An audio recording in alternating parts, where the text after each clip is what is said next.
As a kid, what did you aspire to do? Obviously, you aspired to be a skater. You left and went to Europe. Do you have a plan? Yeah, I mean, I think early on it was like really ambitious, just sort of locked in on like, I'm going to be a professional skateboarder and move to California.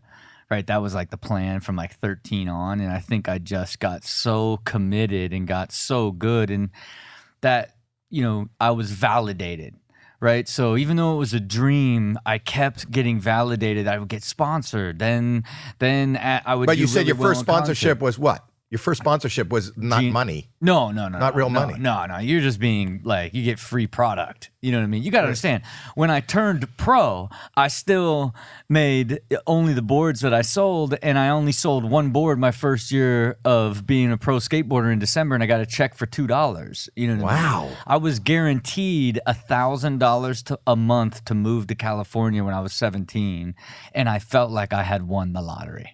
It was like, wait, what? Guaranteed $1,000 a month? I'm out of here. Moved to San Diego, rich when I got there. Were you able to live at $1,000 a month? Yeah, I mean, look, to give you more context to my mother's sort of point of view of this whole thing, I moved in with these 4 girls, and when I told my mom, oh wow, already. I got like, hey, I got this amazingly cheap apartment. I'm moving in with these 4 girls. She's like, oh my God, you're gonna have AIDS. Swear to God, first reaction, right? I'm like, AIDS? Like, what?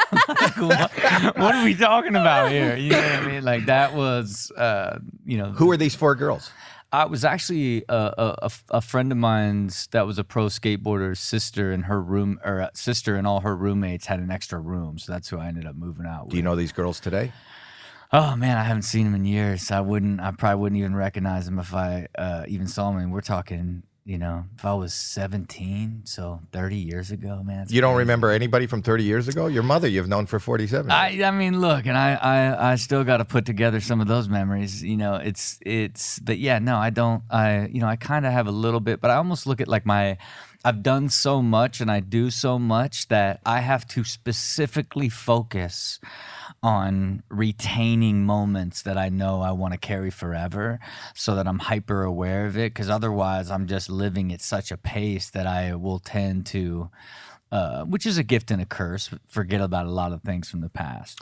So, well, and we'll talk about that a little later. That's why you bought a time machine. Yeah. So you can go back and remember those moments. Wait, I want to ask you something, though. You were saying that you kept moving forward with skateboarding because you were getting the validation, whether it was just the sponsorships or $1,000 to move out here. If you didn't get that validation, do you think you would have continued skateboarding and wasn't just something that you wanted to do regardless of what happened? Well, I think it's the passion. Your goal is to become a professional skateboarder, right? There's sort of these steps that have to happen, right? You have to be validated by a skate shop. I got sponsored by a skate shop. Then you need to be validated by a factory company and be sponsored by a factory company. Then you've got to perform in contests, and then they have to eventually invite you to turn pro, right? That's sort of the process. So if you can imagine, all of that happened between age 11 and 16, and if somewhere along that route, like, even though this is my dream and my passion, like, would I have continued doing it if I didn't get it validated? Like, I don't know. It's hard to say, because you're in Ohio, you feel the pressure of like,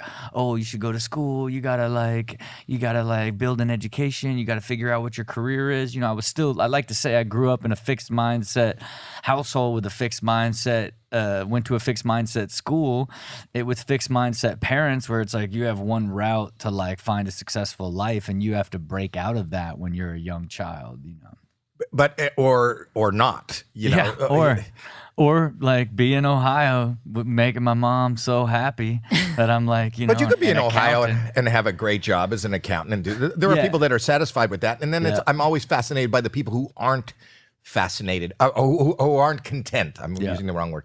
Who aren't content with whatever that path is. Yeah. So you broke that path. You're here, and you're getting $1,000 a month. You're living with 4 girls, avoiding AIDS. Yeah. What's the next step? Yeah, I mean, look, I think at that point it really began to accelerate, because when I had lived in Ohio up to that point, and I had built sort of a reputation, but it wasn't till I was in the epicenter of the skate culture in San Diego did did the industry sort of take note of like, wow, this guy's really talented. Let's steal him from this company in Ohio. Because I turned pro for a company that was based out of formed in Dayton, Ohio, right? So there's a skateboard company in Dayton, Ohio. Look, to believe it or not, it was only the company that I was sponsored by in GNS in San Diego. The guys who ran it moved back to Dayton, Ohio, because there was a skateboarding distribution company there, and they formed the Alien Workshop. I helped name it when I was 16 years old because of the Project Blue Book of re-engineering alien technology in little alien workshops in Hangar 18 in Dayton, Ohio is why we called it the Alien Workshop.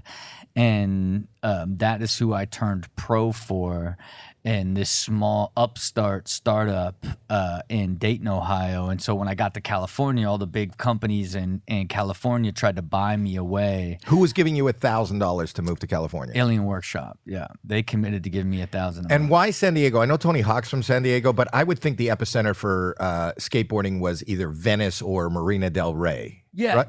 I mean, I think Los Angeles was a little too spread out. Almost like all of the core companies in skateboarding were either in San Francisco or in San Diego. Almost all of them.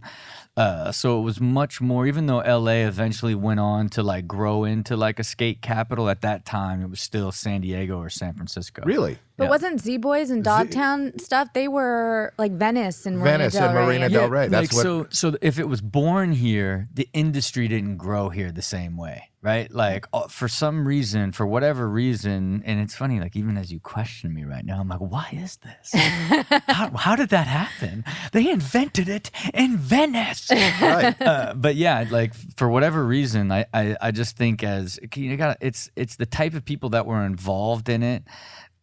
Tended to kind of clump together, and it's a very skater-owned and driven sort of world where the actual skaters went connected with business people and built skateboard companies in the early industry. And I think because they were all in the same area, they kind of helped each other, if you will. I think that's why San Diego specifically got so big.